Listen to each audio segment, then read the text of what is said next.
a spy isn't as glamorous as I thought.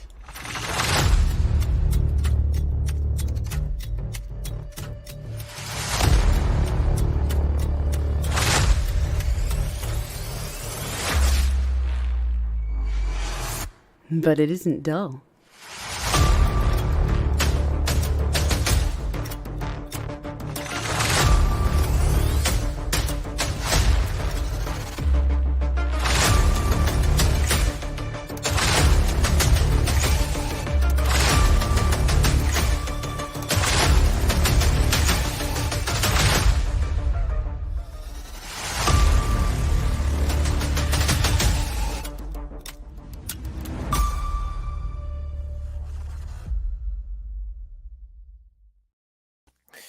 Good evening, everybody.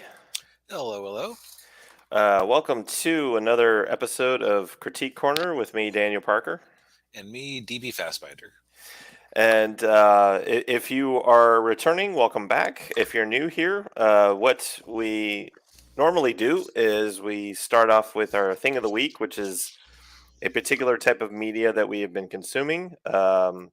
Sometimes it's something that we choose the other one to watch. Sometimes it's something we both watch. Or something completely different from each other. And then we move on to box office analysis, and then we get into our topics. And of course, this week we both have the same thing of the week. We decided to watch Attack of the Dock from Chris Gore over at Film Threat. And this, of course, about the original G4, not the new G4 that they tried to do. Which, I mean, the timing of the release of this documentary makes me think that he had to be like kind of T-posing over them for dominance. Yeah, I think so too. Like to set the record straight on what G4 was. Yes, exactly. And so, but yeah, so this documentary, it goes through the history of G4, how it started and how it went, and from its peak until it finally died. And it, of course, but it specifically focuses on Attack of the Show. Okay, Yeah, I was about to say I'm gonna have to mildly disagree with you there because I kept wondering, but when are they going to talk about Adam Sessler and Morgan Webb? yeah, Because apparently we watched entirely different shows on that network back in the day. Like, yeah. Yeah, so yeah, but I thought it was interesting that Chris mainly focused on Attack of the Show. I think it's because he was a regular on that show. He did a segment called DV Tuesday. If I'm saying that right. Where he would basically go through different movies, and I think they gave him like a 30-second count, and he would have to review each movie, and and then he did other segments with him too. am I misremembering, or did he have like a horrible goatee at the time? Yes, he did. Yeah, he looked like a mid-2000s hipster. Actually, now that I think about it, not dissimilar to how James Gunn looks today. Yeah, very very similar. Yeah. And so well, yeah, of course, the famous clip of Gore where he's played it on his own show where he's when he falls down, he's like, my jeans. Because they're so tight. Yeah. But yeah, so they having kids. Yeah. But yeah, so yeah, the main focus was Attack of the Show, specifically when it was Kevin Pereira and Olivia Munn. And what Chris brings up in the documentary was originally was going to be Whitney Cummings, who was a stand-up comedian. She was originally going to be the co-host, but then they saw Olivia Munn and they went, "Oh, we need Olivia Munn." Yeah, okay. So Watching that documentary really made me remember Frost's comment that Olivia Munn did not exist to be easy on the eyes. Yeah. Well, in a certain extent, no, she did. She did and does not exist to be easy on anybody's eyes. However, she went through a lot of effort to be easy on the eyes, and this was used as an attractant for the show. Yes. Yeah. And it worked very well. Yes, but they kind of talked about what she brought to it. She wasn't just eye candy. It's just that it's that fun dichotomy of where you have an amazingly beautiful woman who they keep putting in ridiculous situations, and she was game for all of it. Yeah. Yeah. From putting on a French maid outfit and throwing herself into a tub of chocolate and whipped cream. Yeah, Uh, although, yeah, I will say Kevin Pereira, I will I'll give him some credit. He didn't want her to feel uncomfortable or whatever, so he did the exact same thing. yeah. He had like a tearaway clothes, and he had a French maid outfit on too, and he jumped in with her. Yeah. Yeah, and of course the famous that you've probably all seen the GIF or the video with all the hot dogs that Olivia Munn was stuffing in her mouth. Yeah, extremely juvenile entertainment. Yeah, and yes, obviously it's stuff that they couldn't do today. And they even talk about that in the documentary that most of what they were doing you couldn't do it today with today's audience. Yeah, or at the very least, I feel like there's still an audience for that because what I really felt watching this was, man, Rooster Teeth kind of took what they were doing and just copied it online Yeah. back in the classic era. Oh yeah, yeah, and a lot of people were copying it, and I would say still copying it to this day. They Yeah, and it's Chris Gore who made the documentary because at the end they show PewDiePie, Friday Night Tights, yeah, Eric July, yeah, Eric July. It's not like immediately castigating them. right, yeah. Well, and to his credit, I mean, he was showing other people too. I mean, he had I think he showed it like Hassan Piker on there and a Mhm. few others. So I mean, he kept it balanced. See, Um, I know the name Hassan Piker. I have no idea what he looks like, so it probably just passed me right by. yeah. um, but yeah, I mean, it's if you're nostalgic for the old G4 and you want to see like some behind the scenes stuff and what was happening there, this is definitely a good doc for you. And what I thought was interesting too was when they got to talking about Comic Con, and I guess it was Chris Gore who got them to going to Comic Con all the time. Because he said, well, he couldn't do the show because he was doing Comic Con and they didn't know what it was, and then they all said, well, let's all do it, and and they were like the center attraction like every year at Comic Con seemed like. Yeah, I mean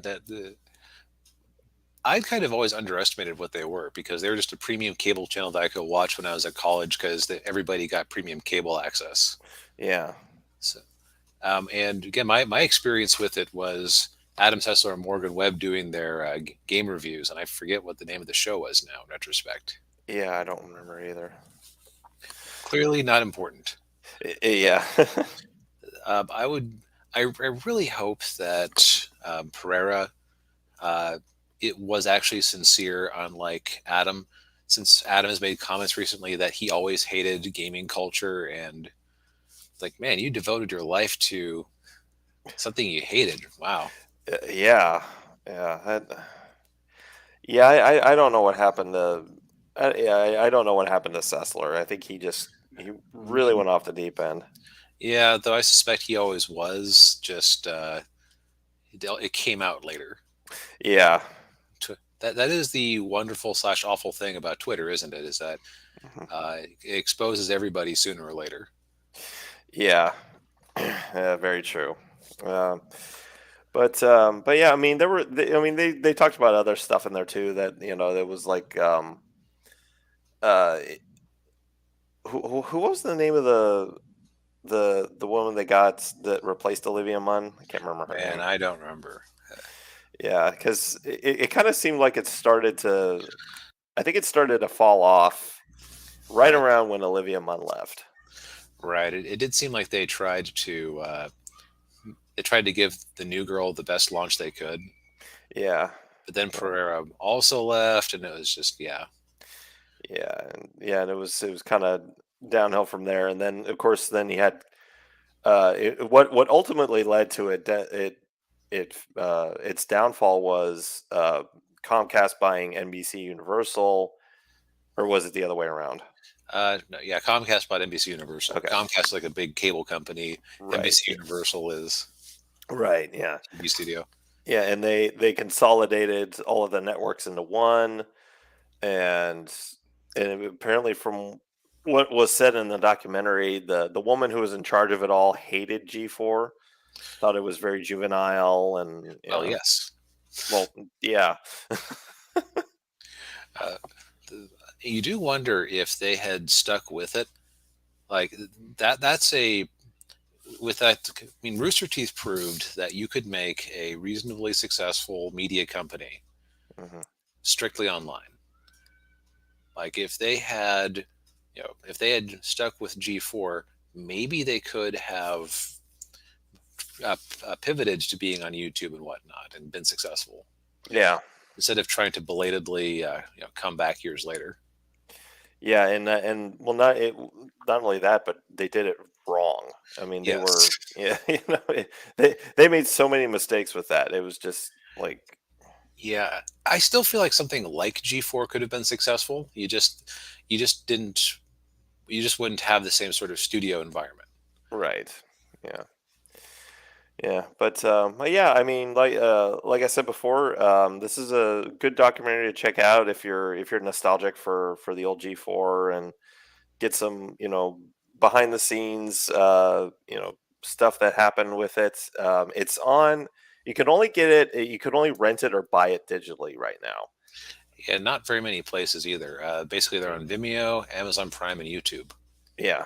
It's $3 to rent and then $10 to buy it, and then I think Chris said it's coming out in July or August on Blu-ray. Yeah, he actually appeared at the end of it and was like doing a take on his DVD reviews. Right. Yeah. Hey, Serena, good to see you. Hey, hey Rena, I was hope you're doing all right. Yeah. Yeah. And no worries. Yeah, I know the feeling of being focused on a comic book. Yeah, for my day job, I've been learning InDesign because basically they had the choice of okay, we can either take a technical writer and train them to know our extensive product line, or take somebody who knows a product line and train them to be a technical writer. Yeah. And I'm going through the second one, and man, InDesign is fiddly enough with just moving pictures around and not having to worry about it looking like an actual comic book. Yeah. Comics are hard.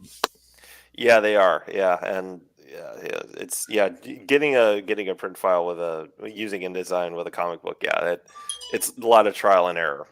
You know, Yeah, but yeah, like we that, said, that may be a foreshadowing for our first story, but oh yeah, yeah, yeah, yeah. Serena agrees. yeah, But yeah, moving on, I guess. yep. So box office out. We're in one of those fallow periods where DEG isn't updating the home media for weeks on end. It's interesting Yeah, how it's just feast or famine over there. yeah, it's very odd. But we have a few interesting pieces. By the way, you might say, "Oh, are you responding to the Flash trailer?" We've both decided that we're not particularly interested in the movie because of the actor and there being two of said actor. Yeah, yeah, Uh, I will go if somebody invites me in real life, but nah. yeah, yeah. I'm not interested. Uh, Meanwhile, Mario, stop stealing all the money. You're making everybody feel bad. Yeah. I mean, seriously, like, has this thing crossed a billion yet? Let's find out. I think it's very close. 909. Yeah. Yeah. Uh, when this thing drops in Japan and South Korea this weekend, and what the take it gets from this weekend everywhere else that's it's already released, Hmm. just about guaranteed. Oh yeah. Like I mean, we're talking big numbers, and it only dropped 35% weekend over weekend. Yeah. That's It's yeah. nuts. It's yeah. Now, if you look at the numbers chart here, it kind of looks like it's okay. It is ridiculously outperforming, but I have to question the wavy line here because that could part of that could be that it started on a Wednesday and the algorithm assumes things start on a Friday. Oh yeah. That I makes don't sense. know this for certain, but it seems plausible. Yeah. Either way, it's killing it. Oh yeah. Nobody was expecting it to be quite so big. Yeah. I don't even think Universal or Nintendo was expecting it to be this Uh, big. That might also be foreshadowing for another story. Yeah. um, I can tell you that it seems like Comcast has made like they made significant investments in their animation divisions to get these types of results. Yeah. Uh, I mean, they also had the biggest animated movie last year, which was Minions. Right. Yeah. Uh, but what's hilarious about it is that they're kind of stealing Disney's animated crown with what Wall Street seems to see as a side hustle. Yeah. I watched their investor call on the Valiant Renegade channel this morning. By way of disclosure, I do own Comcast stock, Mhm. uh, but all the analysts only seemed interested in their broadband, cable, and wireless business. Like I think there might have been one question about the parks or the movies, Wow. which is kind of ridiculous when you think about it. It just Yeah.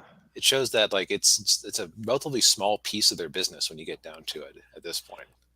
Yeah. That's Actually, no, there might have been more questions about the parks, but regardless, it was like yeah. Regardless, yeah. It's yeah. It's pretty telling when that's it's only part of their business, and then with Disney, it's a huge part of their business.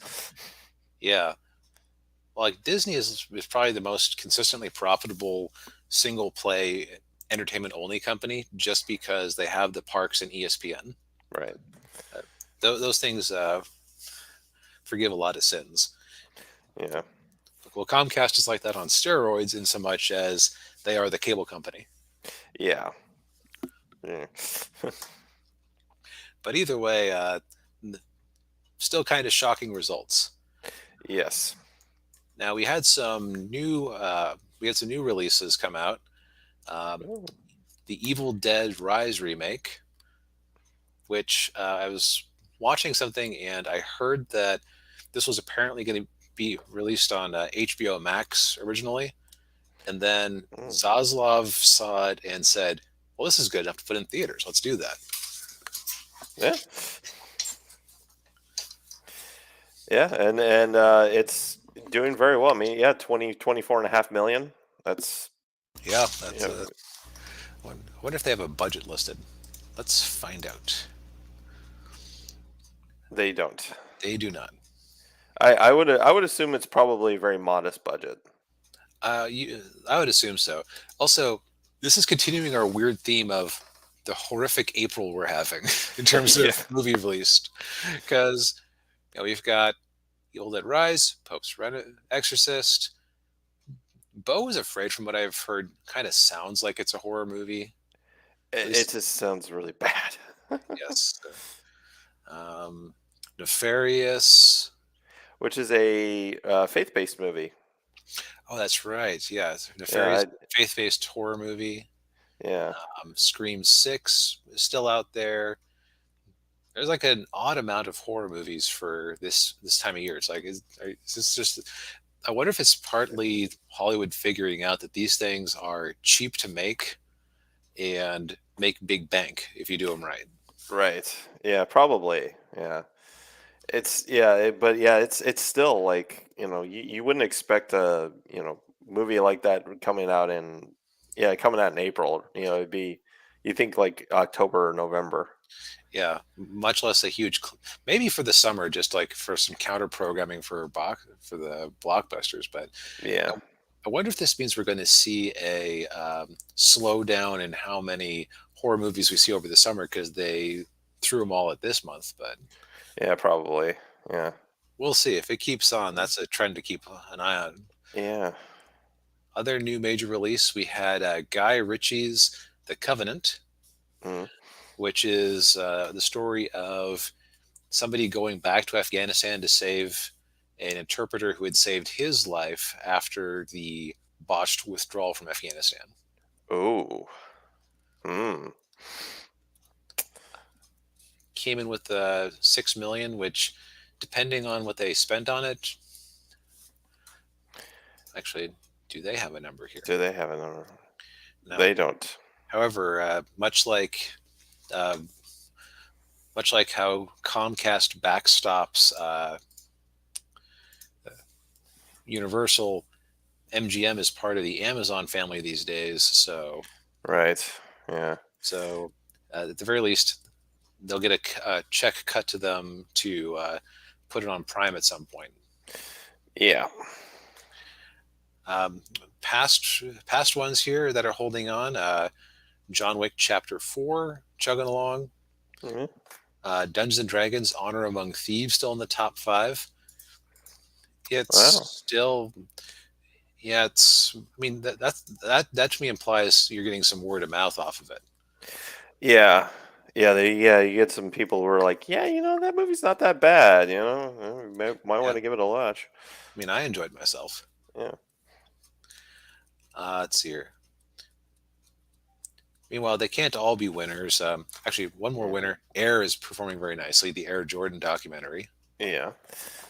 Yeah, it's also having drops in the 30s, Mm, like Mario. yeah. I guess that kind of makes sense because that's the option for people who don't want something fantastic and just want to go to the movies anyway. Yeah. Boy, the Pope's Exorcist though, man, that just dropped. Yeah, 62% in its second weekend, and that's I don't know. I saw ads for that thing, Yeah, I did too. Yeah, so it's they were not. They weren't. They weren't. They weren't burying it. They wanted you to go see it. yeah, and from what I've heard, it's really bad. That's a shame. Yeah. Another big bomb. Speaking of Universal having to be backed up by something, we have Renfield. Oof. Well, I guess they could take some of their Mario money and put it towards that wound. Yeah. Because Renfield already opened low last weekend and it dropped 60%, almost 60% week over Yeah. week. Well, I guess having a movie with Nick Cage playing Dracula isn't a surefire win. Yeah, not as much as it seems like it should be. Yeah. Then rounding out the top, we got Beau is Afraid, which A24 is doing that weird thing where they start with like 3 theaters and then now they've expanded it to another 965 or 961. So it'll probably be like Everything Everywhere All at Once, where it has this weird bell curve release that just never ends, Yeah. assuming people like it. Hmm. And then rounding out the top 10, we've got Suzume, the anime movie I saw last weekend. Yeah. Which, that's respectable to stay in the top 10 2 weekends in a row. Yeah, for an anime, definitely. Yeah. Yeah, I wonder. I'm going to go ahead and play my other window here for a second. Fandango. Can we still buy tickets to Suzume? Suzume. Yes, they have it. They at least have tickets available through May 4th on Fandango. Oh wow. So, this isn't like a weekend Fathom event special release. This is getting a proper full release. Wow. So that's cool. Yeah.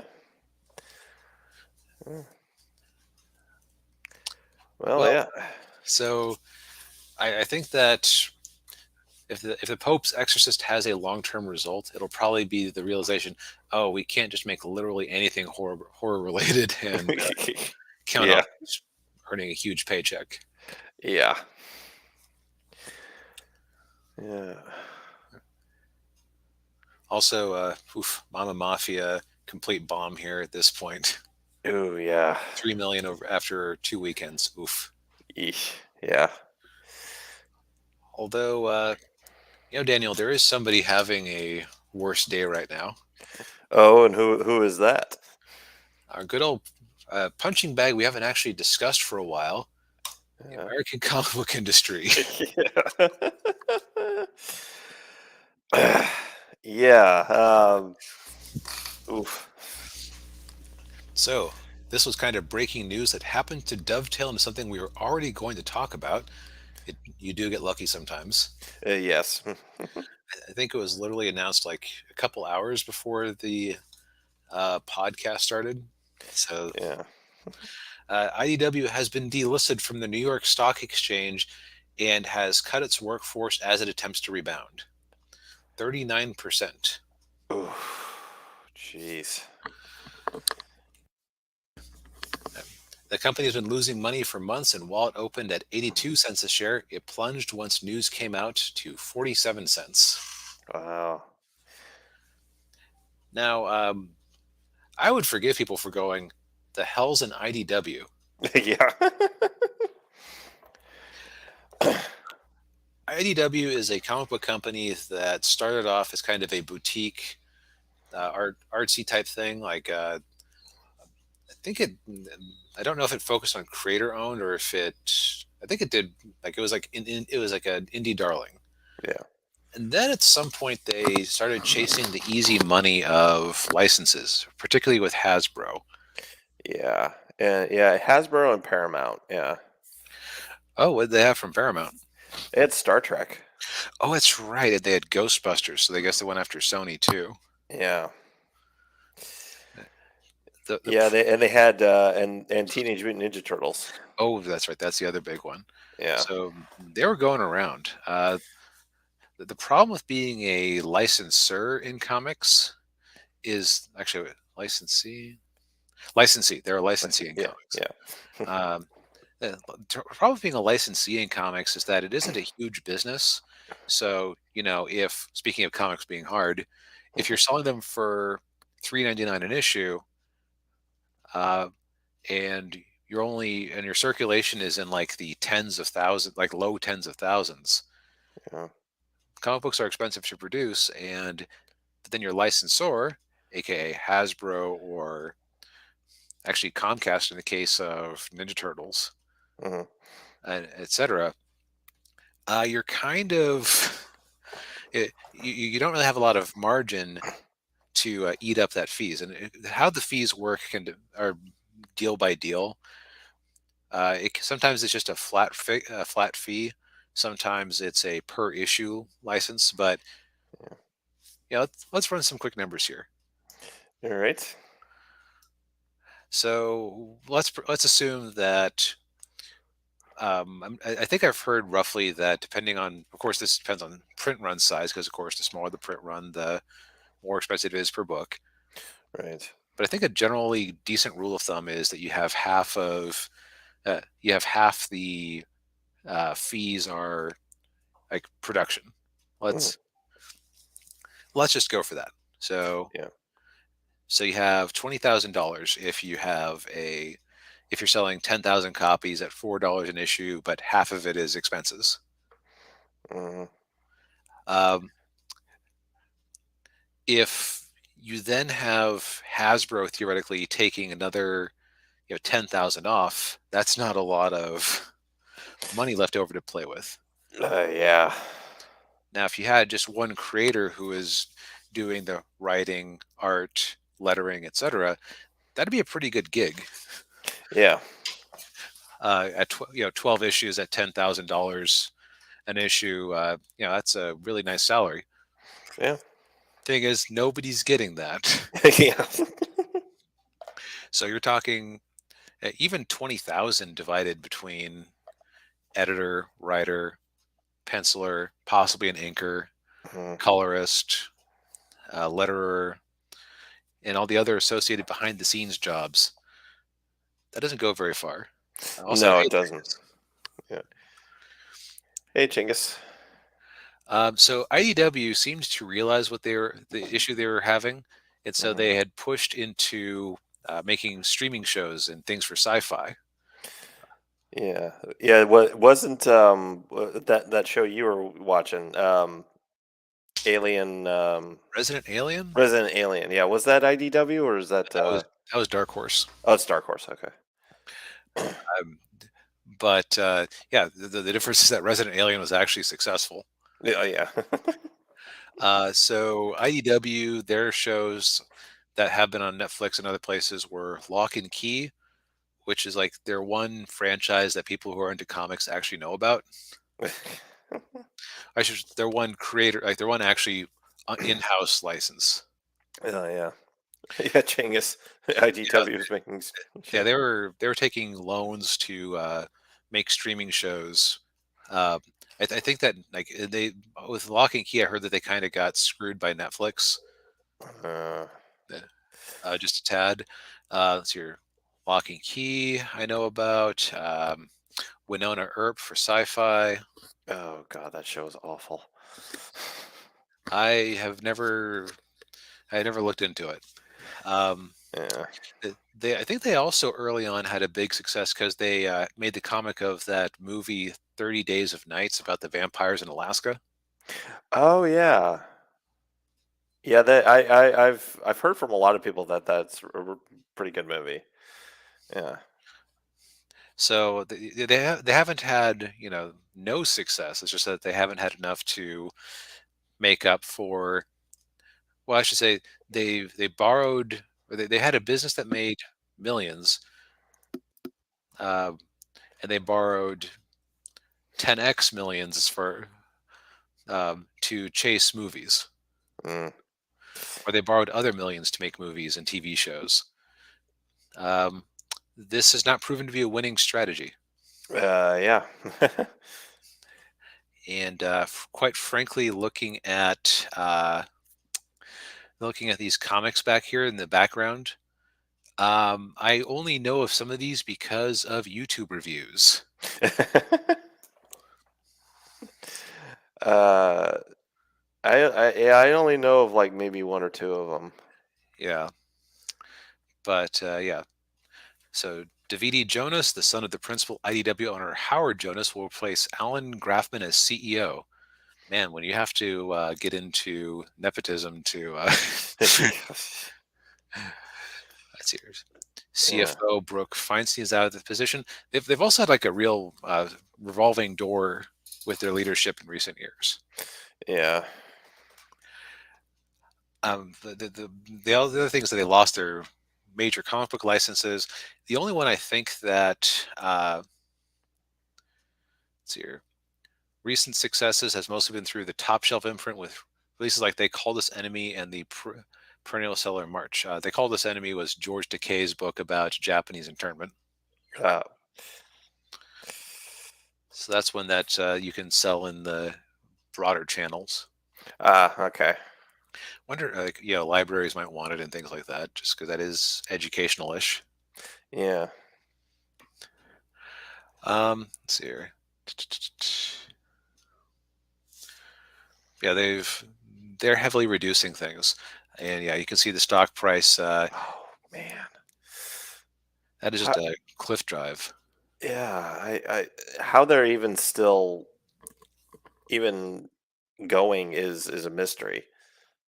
Somebody's got to be propping them up, I guess. Yeah, my best guess is that they have some sort of investors who have been following the sunk money fallacy, Uh, or sunk cost fallacy, I should say. yeah. Oh, Yes, Chinggis said he read Takei's book for well, class. you did your part to help prop up IDW then. Yeah. But yeah, Cheng. Yeah. Yeah. I mean, okay. So I'm not the most knowledgeable about this, but it's like once you're delisted from the New York Stock Exchange, you can still buy and sell the stocks, it just becomes more challenging, and you're now into like penny stock territory. Yeah. So that's going to that's going to divide or drive down the price, just because now people have to go through extra steps to trade in you. Yeah. Man. But the original story is Chuck Dixon, in a related thing, went on the Clifton Duncan podcast. And Clifton Duncan is an interesting guy. He's kind of, you ever heard like the term intellectual dark web? Yes. Yeah, he's kind of a up and comer in that, I would say. Okay. Um, he had Chuck Dixon on, and Chuck shared, among other things, in addition to Chuck, Chuck Dixon. If there's a channel that you're interested in and somebody interviews him, it's always worth a look, Yeah. just because he's an interesting guy who's lived an interesting life. Yeah. Yes, he has. Yeah. But his theory is one that I've actually heard many in Comicsgate say over the years, which is that the people who are being hired, um,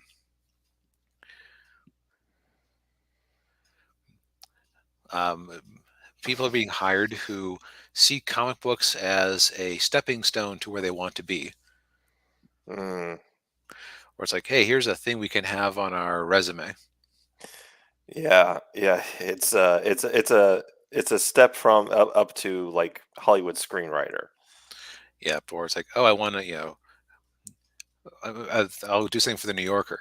And you even have some people kind of going the opposite way, like Ta-Nehisi Coates writing for Black Panther all those years in Captain Yeah. America. Yeah.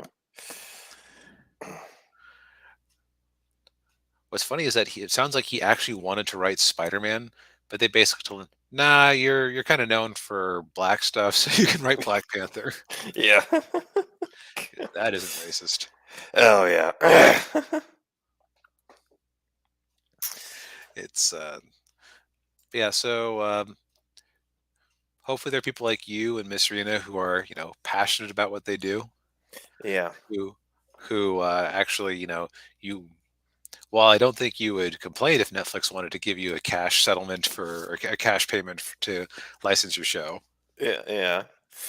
No, Uh, I would definitely give it some serious thought now. but it's, you can't have people more interested in chasing the movie and streaming money than the actual comics themselves. Yeah. Chinggis said they wouldn't let Coates even write Miles. Probably not. That's a good question. What I just heard was that he was interested in writing Spider-Man, which I presume means Peter Parker, but Yeah. because that was probably what he actually read as a kid. Yeah, and of course he said, "Well, we want you to write for Miles Morales." Who? Man. But yeah, so I think was it Aftershock Comics declared bankruptcy in January or so. One of those Yeah. one of those many indie publishers who called themselves something that starts with an A. You want to know why they did that? So that they would appear first in the Diamond Comics catalog, because the theory always was is that if by the time somebody gets down to like Xylophone Comics, they've basically already picked out what they're going to buy. Yes. Well, it makes me glad that I did Centennial Comics. Yes, you're not going to blend in with all the other A comics, but Yeah. you're high enough up there that if somebody's just going through alphabetically, then Yeah. you have more of a chance. Yes. But we often to say that we're here to kind of just see what kind of entertainment we have to look forward to. Probably not IDW for much longer. No. Yeah, I would be surprised if they make it till the end of the year. Although I think they tilted it just flat out no profit some years ago, and Mm. they've just been borrowing money and trying to like double down on their various bets since then. Oh, jeez, man. I think the lesson you learn is that just because Marvel Comics and DC Comics make money doesn't mean that all comic books are equally valid as far as rootstock for entertainment. Yeah, exactly. Yeah. Yeah. Uh, Speaking of valid rootstock for entertainment, Shigeru Miyamoto did a interview that, like everyone else, he was actually pretty shocked at how well the Super Mario Brothers movie has been doing. Yeah. And yeah, he's it's of course it's mentioned in the article here that they did a different version of it for Japan. Yeah, like it's not like a straight adaptation. Yeah. Which I would be interested like I would want to watch like the our version of it and then like maybe watch the Japanese version of it with subtitles. I wonder if the Blu-ray will have that language track. Ooh. That would be a reason to wait for the Blu-ray if it does. Yeah. Or although there is always the possibility that they would be lazy with the subtitles and just use the English subtitles for both language tracks. Yeah, that they would probably do that. Yeah. That's lame. Yeah. It's like how my holy grail is I want the original awful cut of Sonic the Hedgehog. Yeah, yeah. Oh yeah, with the ugly, yeah. Yeah, Hey Ninjato. but so Miyamoto. By the way, just in case anybody shows up who doesn't know who Shigeru Miyamoto is, he's basically Nintendo Yes. to a large degree. Yeah. Yeah, the one documentary I watched about the console wars between Nintendo and Sega. The one guy at Nintendo said, like, well, he said, I was a guy at Nintendo. Miyamoto was the guy. Yep, that sounds about right. You And like people would like try to compare Yuji Naka to him. Mhm. Um, Look up a game called Balan Wonderland or excuse me, Balan Wonderworld. Sometimes see like what Yuji Naka is able to produce these days. Ah, It's not encouraging. yeah. Yeah, we still need to see it too, Chinggis. Yeah. So Miyamoto said, I did have a level like expectation that this movie would also do well, but I was very like the comparing it to the theme park. Mhm. But I was very surprised it went beyond what I could have imagined when it finally came out. You need some luck to achieve this level of success for a film. While many foreign critics have given the movie relatively low ratings, I think that also contributed to the movie's notoriety and buzz. Mhm. Yeah, I mean, I wonder. I would love to know like what percentage of people at this point view critic reviews as like um, a opposite indicator. Like, Yeah, I would say quite a lot of people, quite a few people do that. Yeah. right? That would be an interesting survey to run. Would be like, when it comes to movies, movie reviews, do you care more about the audience score, the critic score? To what extent does the critic score influence you to watch a movie, and so on? Yeah. Now, the one thing that came up in here that kind of surprised me was that I've often accused Miyamoto of being anti-story. Yeah. Chinggis is, or sorry, Ninjato is in that camp too. Yeah, I mean, he is the guy who's kind of confused about why people would want Star Fox Zero for the Wii U to be a continuation of the original Star Fox games rather than a remake. Yeah. But Miyamoto revealed that over the past decade, he's developed an interest in TV morning drama shows in Japan and developed a reputation internally for critiquing them. At Nintendo, I have the joke title of NHK Morning Drama Critic. NHK is a TV studio over there. Right. He said, referencing the national broadcasting company in Japan, I check morning dramas every day and provide various critiques. Sometimes I'll praise them as being fantastic, and other times I'll point out their shortcomings. Gradually, I've become more outspoken. Even my wife has told me, I don't want to hear it. Go talk about it somewhere else. Over the past 10 or 20 years of doing this, I've developed an interest in creating dramas. I find that morning dramas often have lively dialogue, Directors who emphasize ad libs tend to create more engaging content overall. When a director or cinematographer is on set and says, "Okay, that's a wrap," I often think, "I can't believe they approved this line." I realize they have lively conversations. How lively conversations are crucial in creating dramas. So that might be like where we square the circle. Is that uh, he d- he's a like if he's kind of more into improv, then Yeah. that isn't as dedicated as making proper story. Yeah. But let's see. And then he just ends off with what we were already talking about. So, but Yeah. yeah, basically over the past decade or so, I've been quite conscious of creating dramas in my daily life, Hmm. which that just baffles me with what I know about like Nintendo's output. So Yeah. Uh, that that was the most interesting thing. Like, I don't think we would have brought this to our attention if it had just been he was surprised by the performance because no freaking duh, everyone was. oh yeah. But it's one of those things that challenges my view of the man. It's like, what? Yeah. He wants to Yeah. create dramas. He's like interested in story and what? What? This is the guy who created a video game with a plumber just jumping around and Yeah.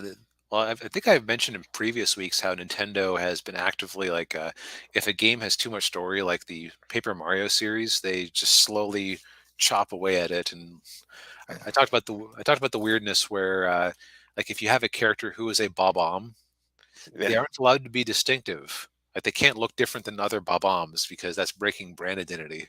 And the only way they kind of got away with giving a character or giving that Bob-omb character the nickname or the name Bobby to tell him apart was because he had amnesia and a character gave him a nickname as very clear it wasn't his actual name.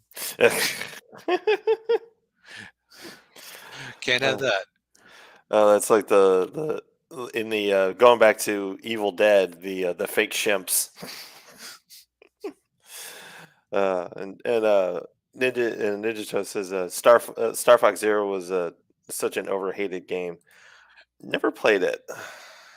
Well, I don't think a lot of people will because it's basically one that's so built around that Wii U controller, the Oh, touchpad controller, that it would be virtually impossible to port it to anything else meaningfully. oh, that's too bad. Yeah. Yeah, it's like up there with Devil's Third and which is an awful shooter game from everything I've heard. Oof. Uh, like those two are like some of the last Wii U games that haven't gone to Switch yet. Yeah. And Ninja said Miyamoto prefers gameplay over stories to such an extreme that he can't comprehend that certain franchises are story based or worth selling. Yeah, that's where this whole thing is just so odd to me. Yeah, yeah. Well, I mean, maybe he sees video games differently than like dramas and Yeah, that could be. From everything I've heard, the Mario movie is pretty plot light, which makes me wonder if about the Zelda movie they have in production, because like mm, that one just by it has like a whole hero's journey thing going on, so it yeah, feels like they would have to have more story. yeah, yeah. It's basically Link having to rescue Zelda or find Zelda and then fighting the evil whatever version of Ganon we've got that they've got in there. Right, and there isn't really a side character you could pull the thing in Mario movie where they're saving Luigi with. Yeah, So I think they would actually have to be saving Zelda. yeah. Um, and Ninja says he also doesn't make new entries like Star Fox unless it's to sell a gimmick. Yeah, and Zelda, Yeah, yeah, is the only story-based game. yeah. So that'll be interesting to see how that shapes up. Yeah. So as long as we're talking about, video games are a valid root stock for the movies, Hmm. you know, is streaming able to generate big returns?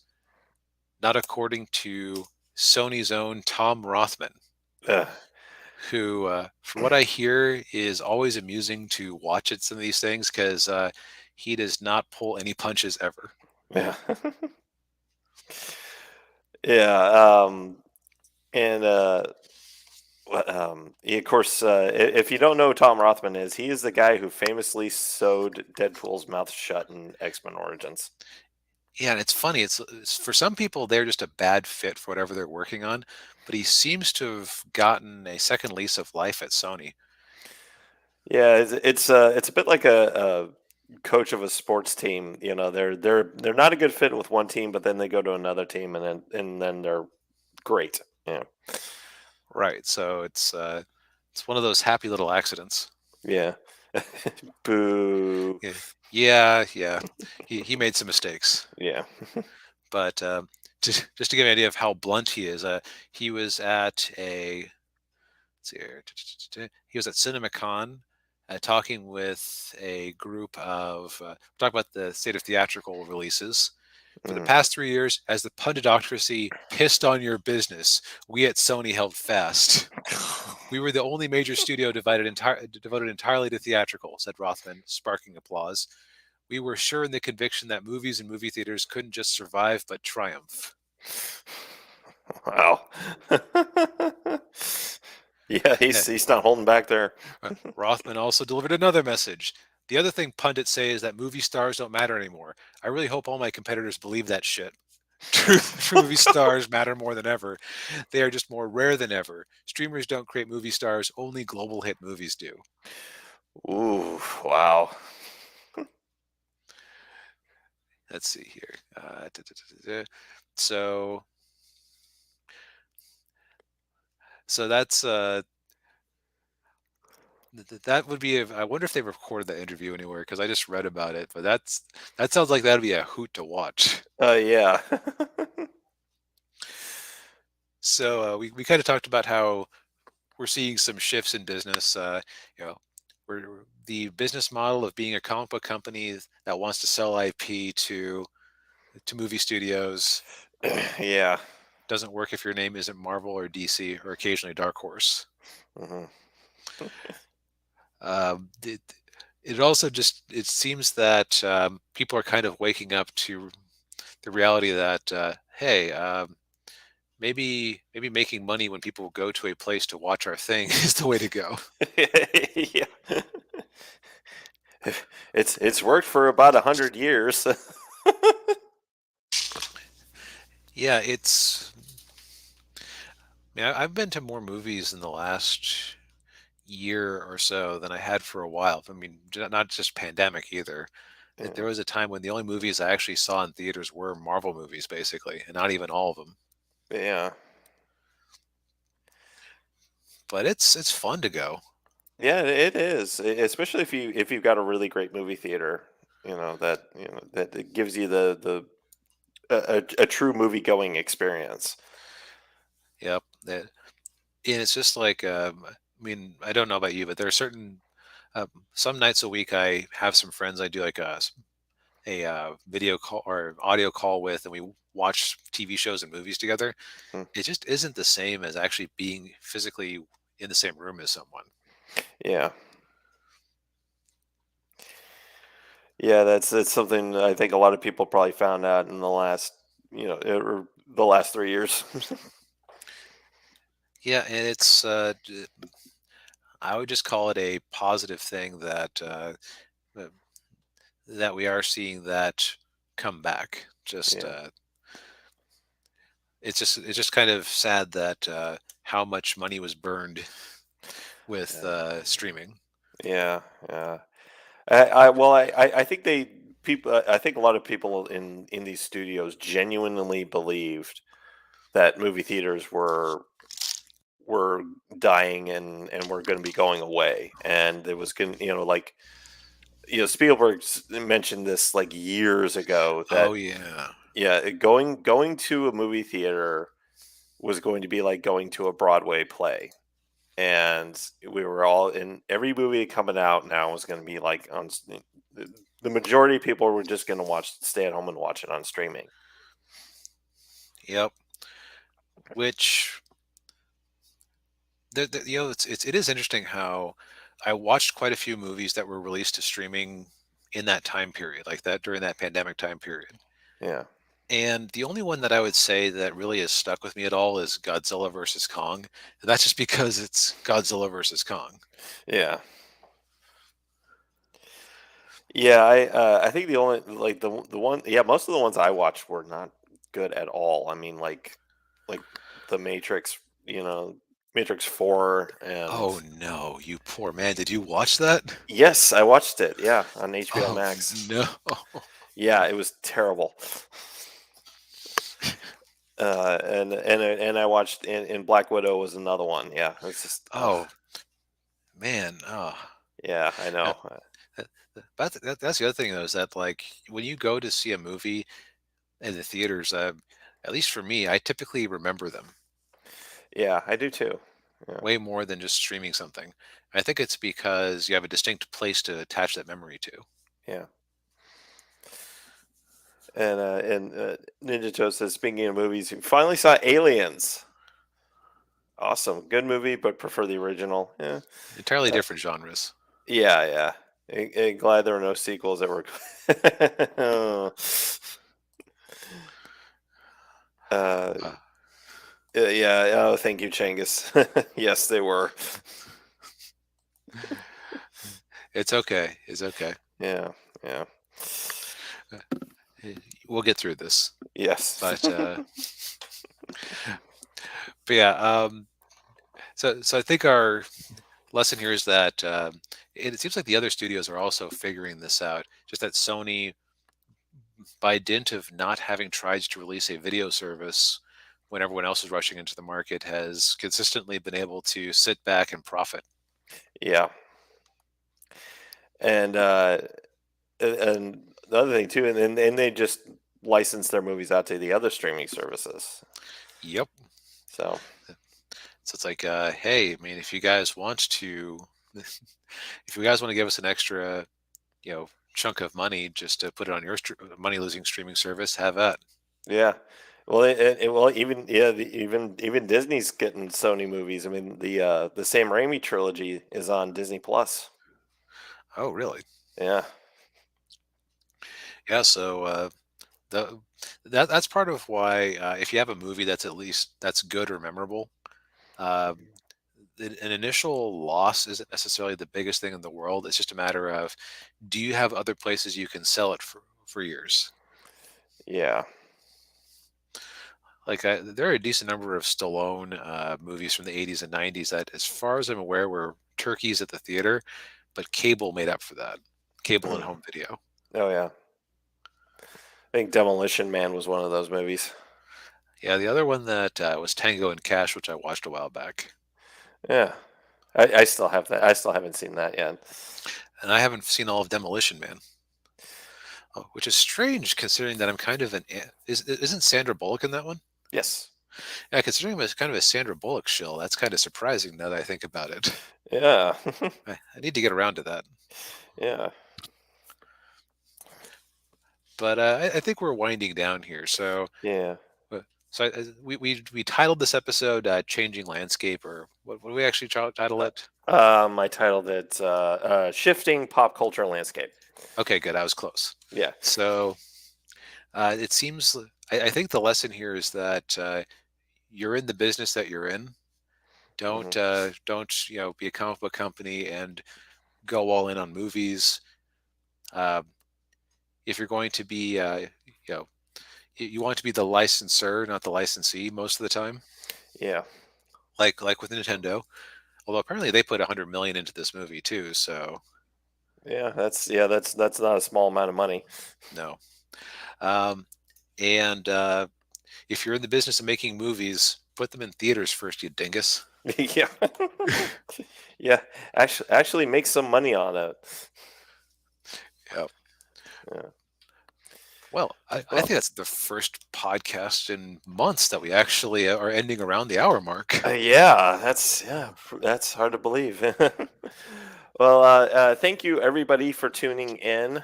We appreciate it as always.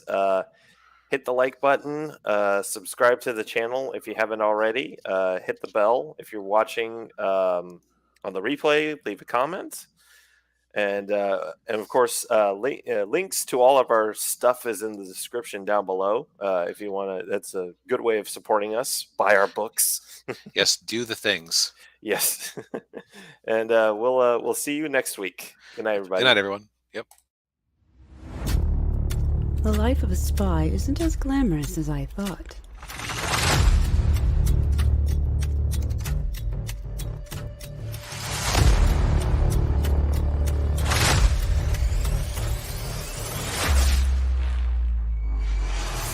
But it isn't dull.